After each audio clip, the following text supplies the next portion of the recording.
What if the safest place in the world suddenly became a mother's worst nightmare? A woman walks into an American embassy with her son, but moments later, everyone claims the child never existed. No evidence, no witnesses, just silence, locked doors, and a terrifying secret hiding behind government walls. This is Exterritorial, a chilling story of trauma, betrayal, and one desperate mother willing to risk everything to bring her son back. The movie begins with Sarah, a former military officer, spending a peaceful day in the park with her little son. For a brief moment, life feels normal. Her son laughs, runs through the grass, and Sarah smiles like someone finally trying to escape her painful past. But then a helicopter flies overhead. The sound instantly freezes her. In a split second, Sarah is dragged back into horrifying memories from Afghanistan. Explosions, gunfire, screaming soldiers, the mission where almost her entire team was slaughtered. That trauma never left her. She survived the attack, but mentally, part of her never came home. The memories hit so hard that Sarah suddenly loses control when a stranger accidentally bumps into her. Her military instincts kick in before she can think, and she brutally attacks the man, breaking his nose. The moment she realizes what she's done, guilt crashes over her. She apologizes immediately, shaken by how damaged she still is inside. That failed mission destroyed her mental state so badly that she retired from the army soon after. A few years later, her son has grown older. One day, Sarah takes him to the American embassy. At first, it seems like an ordinary visit, but this is the exact moment her entire life begins to fall apart. While waiting inside, Sarah receives a message from a journalist connected to her final military mission. The journalist claims he has discovered shocking information about the attack that killed her squad. For years, Sarah believed the enemy simply found them during combat. But now, there's evidence suggesting someone may have betrayed them from the inside. Along with the message, the journalist sends a mysterious video file. Sarah starts watching the footage inside the embassy while her son becomes bored and asks to go play. She leaves him in the children's playroom for just a few minutes. Just a few minutes. The kind of mistake that changes lives forever. As Sarah walks through the hallway, she notices two suspicious men opening the door to a highly restricted area. Nobody is supposed to enter that section. The men quietly exchange a bag with each other before disappearing inside. Sarah senses something is wrong. Her instincts tell her to investigate, but because her son is waiting, she ignores it and walks away. And that decision became the biggest nightmare of her life. The moment Sarah returns to pick up her son, he's gone. First, she thinks maybe he wandered off. She searches every room, every office, every hallway, but slowly panic begins taking over her face. He's nowhere. Her breathing becomes heavier. Her hands start shaking. A mother's heart always knows when something is truly wrong, and Sarah realizes this is not an accident. She rushes to a security officer named Eric and begs him to open the restricted area because she believes her son may be inside. But Eric coldly refuses. He says that section is off limits. Then suddenly, another officer whispers something into Eric's ear, and everything changes.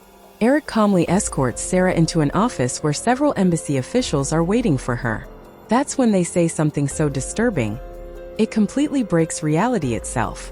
"Ma'am, you came here alone." Sarah stares at them in disbelief. They show her the embassy CCTV footage. And in every single camera recording, Sarah is alone. No child, no son, nobody beside her.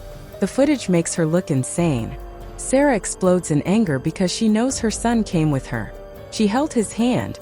She spoke to him. She left him in the playroom herself. But now it feels like the entire embassy is trying to erase his existence. Desperate, Sarah contacts the German police. But because the embassy is technically American territory, the local authorities can't interfere. All they can do is send officers to escort her outside. At this point, the embassy staff locks Sarah inside a room like she's some dangerous criminal. But Sarah refuses to give up. She secretly calls her mother and begs her to contact the journalist immediately because everything now depends on the information she uncovered. Outside, nobody is helping her. The police stay silent. The government stays silent. And somewhere inside that massive embassy, her child has vanished. But then comes another devastating moment. Sarah's mother asks her a heartbreaking question. "Sarah, have you been taking your medication lately?" That sentence crushes her, because suddenly we learn something terrifying. After the Afghanistan mission, Sarah developed severe psychological trauma and hallucinations. Stress often caused her mind to create false realities. Even her own mother believes this entire situation may only exist inside Sarah's damaged mind. And that's what makes the story so terrifying. Because now even the audience begins questioning reality. Did her son truly disappear? Or was he never there at all? But Sarah refuses to believe she's losing her mind again. Using nothing but a pen, she picks the room's lock and escapes. Outside, she immediately spots her son's car still parked there. That tiny detail becomes proof for her. She knows he existed. Fueled by desperation, Sarah starts smashing security cameras and searching room after room throughout the embassy. Eventually, she discovers a frightened young woman hiding inside one of the rooms. The girl screams in fear, but Sarah quickly calms her down and apologizes, explaining that she's only searching for her missing son. As Sarah tries to leave, the girl suddenly stops her. "My name is Irina, and I haven't been allowed to leave this embassy for 2 months." That changes everything. Irina offers Sarah a deal. "If you help me escape, I'll help you find your son." Meanwhile, the embassy's general discovers that Sarah isn't just an ordinary mother. She's a former Special Forces operative trained for combat and survival. The general immediately orders Eric to capture her before she becomes a serious threat. But Eric hesitates, because deep down he's hiding secrets of his own. Irina explains that if they want access to every room inside the embassy, they'll need a security access card. Without wasting time, Sarah ambushes a guard, knocks him unconscious, and steals his credentials. Now she can move freely through restricted sections. At the same time, Irina tries escaping through a transport truck, but the truck leaves without her. Her disappointment feels genuine, real, human, and Sarah starts realizing something horrifying. Maybe she isn't hallucinating after all. Then Sarah discovers the exact same bag she saw earlier during the suspicious exchange. Inside it are illegal drugs. Before she can fully understand what's happening, armed guards suddenly rush in to capture Irina. Sarah becomes suspicious. Why would an embassy imprison a young woman like this? A brutal fight breaks out. Sarah defeats the guards with terrifying efficiency, proving she still carries the instincts of a soldier. But before she can question Irina further, Eric appears from behind and injects Sarah with a sedative. Darkness takes over. When Sarah wakes up, she finds herself lying on a bed while Eric and the general stand nearby. The general calmly explains that she spoke with Sarah's mother and confirms Sarah suffers from severe post-war psychological trauma. She claims Sarah has been experiencing delusions ever since Afghanistan. Sarah desperately demands to see the CCTV footage again. And once again, her son is missing from every recording. For the first time, even Sarah begins doubting herself. Maybe she truly is broken. Maybe none of this is real. But the next morning, Irina secretly returns and helps Sarah escape again. This time, Sarah demands answers. Who is Irina really? And why are powerful people hunting her? Irina finally reveals the truth. Her father was once a politician who secretly carried out illegal operations for the American government. But after changing political sides, he became a liability and was assassinated. Now the same people are trying to eliminate her too. Irina believes the government can find her anywhere on Earth. That's why she's been hiding inside the embassy. Sarah listens carefully, still questioning reality. Then suddenly, Irina cuts her own hand with a blade. Blood pours out. She did it for one reason only, to prove she's real. At that moment, Sarah finally understands something horrifying. Someone is intentionally trying to convince her she's insane. Now Sarah begins hunting for the young man she saw near the restricted area. Eventually, she tracks him down and asks if he knows where her son is. The guy casually says yes, but demands that Sarah steal back his drug-filled bag in exchange. Immediately, Sarah realizes he's lying. He knows nothing about her child. But instead of exposing him, she cleverly asks for a map of the embassy and another access card. During their investigation, Sarah notices something strange about Eric. When Irina previously visited him, Eric had brought his daughter along. The child accidentally left behind a toy, then returned later to retrieve it. That small detail gives Sarah an idea. The young man later leads Sarah and Irina to a hidden location near the men's restroom where the map and card are concealed. Using them, the two women break into a sergeant's office and access classified files. There, Sarah discovers something chilling. The government has been monitoring her for a very long time. Then she notices another file labeled Islamabad Meeting. The moment she opens it, her blood runs cold. In one of the photos, she sees Eric meeting someone in Islamabad. And suddenly everything connects. Earlier that day, the journalist had sent her footage connected to this exact meeting. Sarah immediately contacts the journalist and asks what Eric's involvement was. The journalist reveals the horrifying truth. The attack on the American military base in Afghanistan wasn't random. Eric secretly sold the base's location to the Taliban in exchange for money. Sarah's entire squad died because of him. The video the journalist found was proof of Eric's betrayal. But the face of the Taliban contact still wasn't visible. The journalist promises to enhance the image and send it immediately. But before the transfer finishes, the sergeant discovers them. A violent struggle erupts inside the office. Sarah and Irina barely escape and run toward the rooftop. Then finally, the image loads completely. Sarah looks at the screen and freezes. The man in the photo is the exact Taliban leader who attacked their military base years ago. Now the truth becomes undeniable. Eric was working with the enemy the entire time.